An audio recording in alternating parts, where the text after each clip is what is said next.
Sun travels வடமாகாணத்தில் சட்டபூர்வமான அனுமதியுடன் இயங்குகின்ற visa consultants and ticket agent. உங்கள் பெறுமதியான கடவுச்சீட்டுகள், ஆவணங்கள் போன்றவற்றுக்கு பாதுகாப்பான அனுமதி பெற்ற நிறுவனம் சன் டிராவல்ஸ்.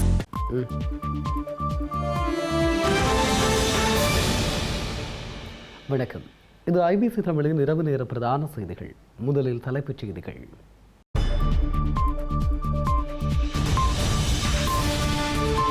ஜோசித ராஜபக்ஷவிற்கு பிணை, மோசடியார் முறையில் ஸ்ரீலங்கா கடற்படையில் இணைந்ததாக குற்றச்சாட்டு. கோட்டாபய ராஜபக்ஷவின் மனு நாளை விசாரணையிலிருந்து விலகிய நீதிபதி.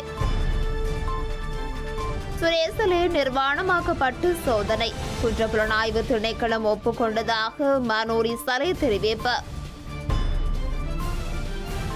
அம்பாறையில் விடுதலை புலிகளின் ஆயுதம் தேடி அகழ்வு பணி, ஏமாற்றத்துடன் திரும்பிய காவல்துறை. தமிழக முதலமைச்சரை சந்தித்த வைகோ, நாளை சட்டசபை கூடும் நிலையில் பரபரப்பு. பிரித்தானியா படகு மீது ரஷ்யா போர்க்கப்பல் துப்பாக்கி பிரயோகம், ஆங்கில கால்வாயில் சம்பவம்.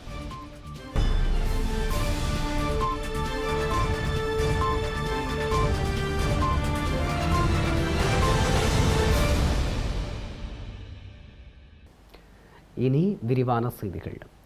மஹிந்த ராஜபக்ச ஸ்ரீலங்காவின் அரசு தலைவராகவும் கோட்டாபாய ராஜபக்ச பாதுகாப்பு செயலாளராகவும் இருந்த காலத்தில் நாட்டின் கடற்படைக்குள் மஹிந்த ராஜபக்சவின் மகன் ஜோசித்த தகுதிகள் அற்ற நிலையில் ஆட்சேர்ப்பு செய்யப்பட்டமை, அதன் பின்னர் பிரித்தானிய கடற்படை கல்லூரியில் அரச நிதியில் அவர் கற்கை நெறியை கற்றமை தொடர்பான குற்றச்சாட்டுகளை மையப்படுத்தி இன்று காலை அவர் கைது செய்யப்பட்டிருந்தார்.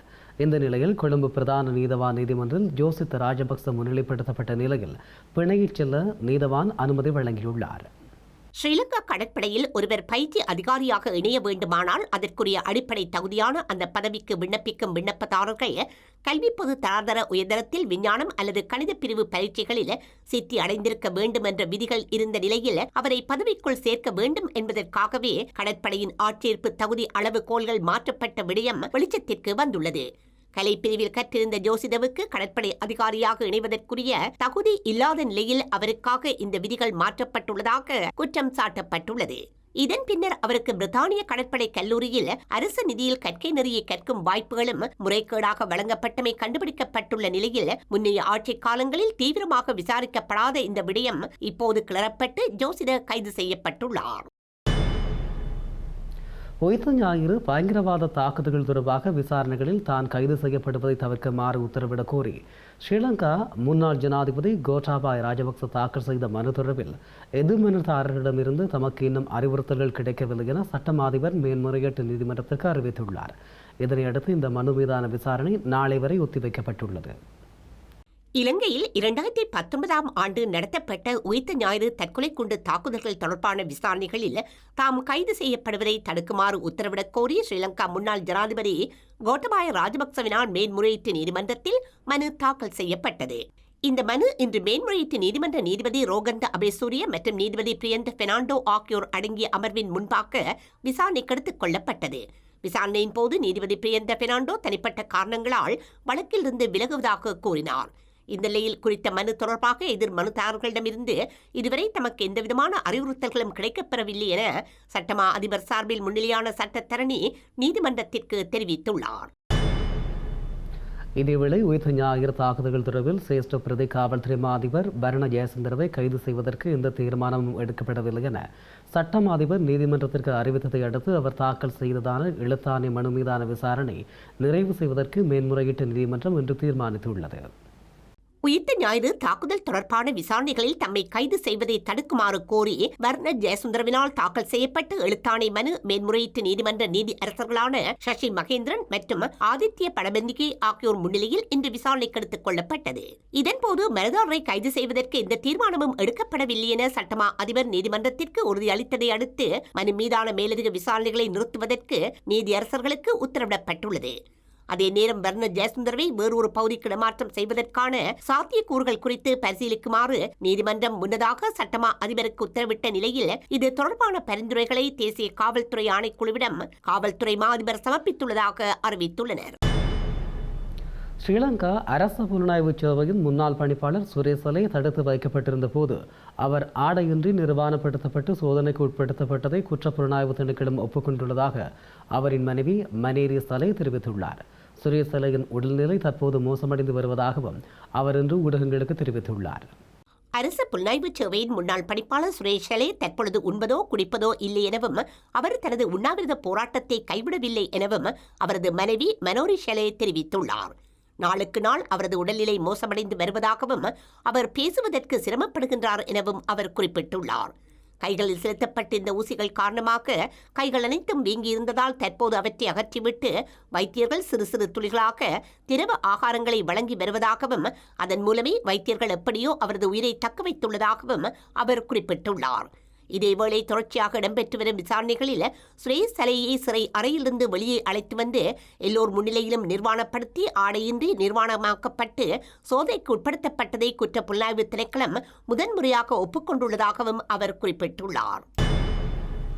ஸ்ரீலங்கா சுற்றுலா ஊக்குவிப்பு பணியகத்தின் நிதியை முறைகேடாக பயன்படுத்திய குற்றச்சாட்டில் முன்னாள் பொருளாதார அபிவிருத்தி அமைச்சர் பசில் ராஜபக்சவை உடனடியாக கைது செய்து நீதிமன்றத்தில் முன்னிலைப்படுத்துமாறு குற்றப்புலனாய்வு திணைக்களத்தின் சட்டவிரோத சொத்துக்கள் பிரிவிற்கு கொழும்பு கோட்டை நீதவான் பசன் அமரசேன இன்று உத்தரவிட்டுள்ளார். நிதி முறைகேடு தொடர்பான விசாரணை இன்று நீதிமன்றத்தில் மீண்டும் விசாரணைக்கு எடுத்துக் கொள்ளப்பட்ட போது நீதவான் இந்த உத்தரவை பிறப்பித்துள்ளார். 2014ஆம் ஆண்டு சுற்றுலா ஊக்குவிப்பு பணியகத்திற்கு ஒதுக்கப்பட்டிருந்த 7.8 மில்லியன் ரூபாய் நிதியை ஊக்குவிப்பு நடவடிக்கைகளுக்கு பயன்படுத்தாது ஊவா மாகாண சபை தேர்தலுக்காக பயன்படுத்தி அரசாங்கத்திற்கு நட்டம் ஏற்படுத்தியமை தொடர்பில் குற்ற புலனாய்வு திணைக்களத்தின் சட்டவிரோத சொத்துக்கள் விசாரணை பிரிவு நீதிமன்றத்தில் அறிக்கை தாக்கல் செய்துள்ளது. இந்த வழக்கின் சந்தேக நபரான முன்னாள் அமைச்சர் பசில் ராஜபக்சவிற்கு எதிராக கோட்டை நீதவான் ஏற்கனவே பிடியாணை பிறப்பித்திருந்தார்.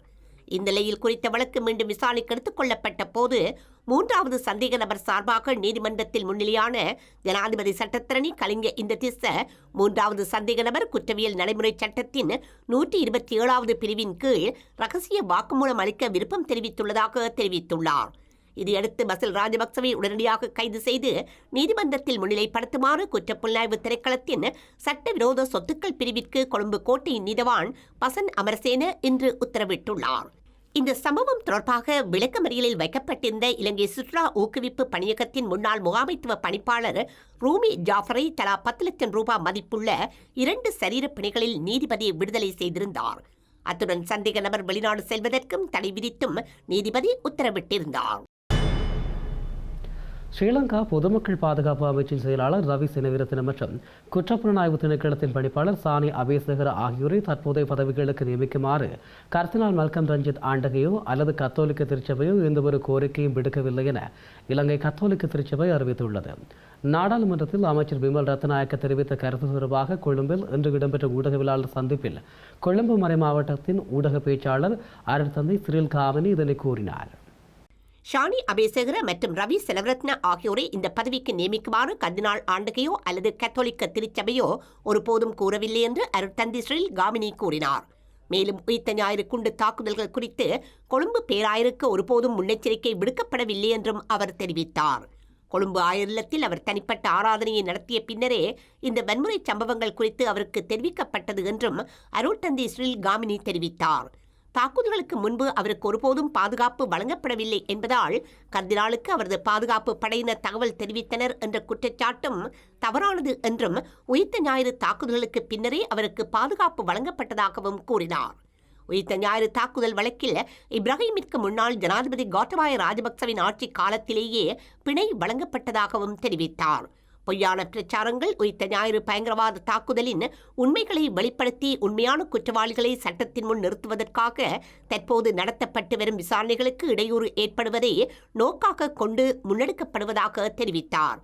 எனவே சமூக ஊடகங்களில் பரவி வரும் எந்த ஒரு அடிப்படையற்ற பொய்யான அறிக்கைகளைக் கண்டு ஏமாற வேண்டாம் என அவர் மக்களிடம் கேட்டுக்கொண்டுள்ளார்.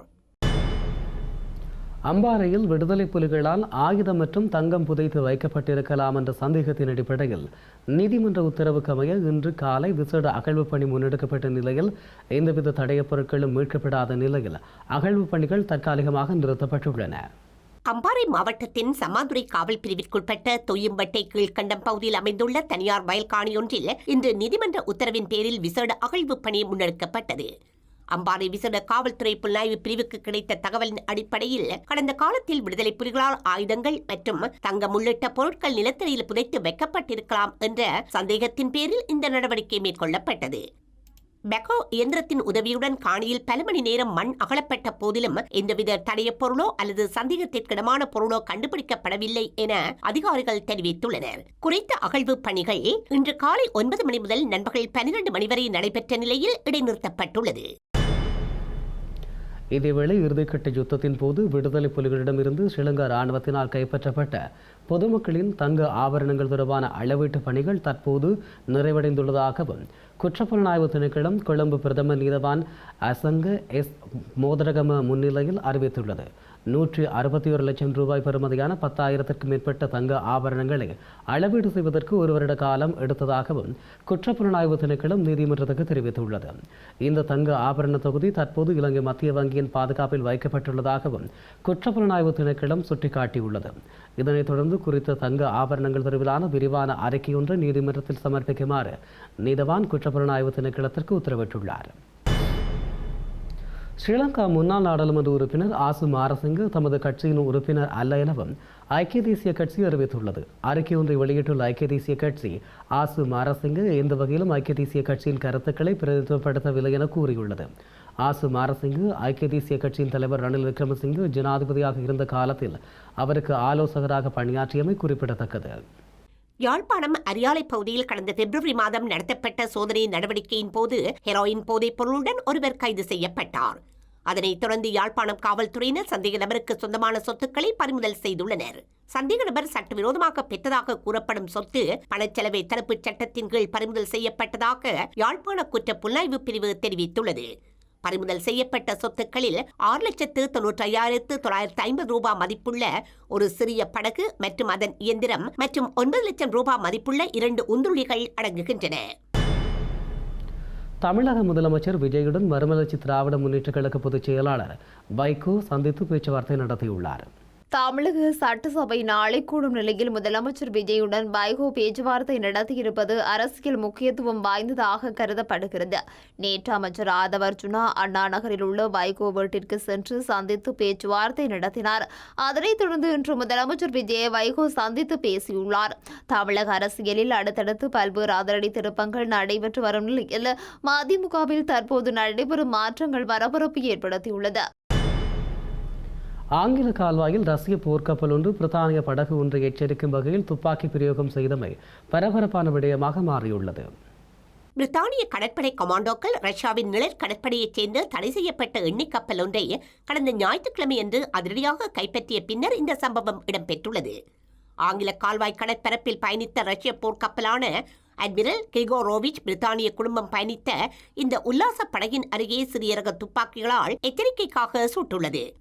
ஐல் ஆஃப் வைட் தீவிலிருந்து சுமார் 20 கடல் மைல் தெற்கே நடந்த இந்த சம்பவம் தற்போது பரபரப்பான விடயமாக மாறியுள்ளது. இந்த சம்பவம் குறித்து விளக்கமளித்த ரஷ்ய தரப்பு குறித்த பிரித்தானிய படகு ஆபத்தான முறையில் தமது கப்பல் பாதையை அண்மித்த போது அது தமது போர்க்கப்பலின் வானொலி தொடர்பு எச்சரிக்கையை புறக்கணித்ததாகவும் அந்த படகு 150 மீட்டர் தூரத்திற்கு தமது போர்க்கப்பலை நெருங்கியவுடன் கடல்சார் பாதுகாப்பு விதிகளின்படி கப்பலின் தளபதி அதன் முன் பகுதியில் எச்சரிக்கைக்காக சுடுமாறு உத்தரவிட்டதாக சொல்லப்பட்டுள்ளது.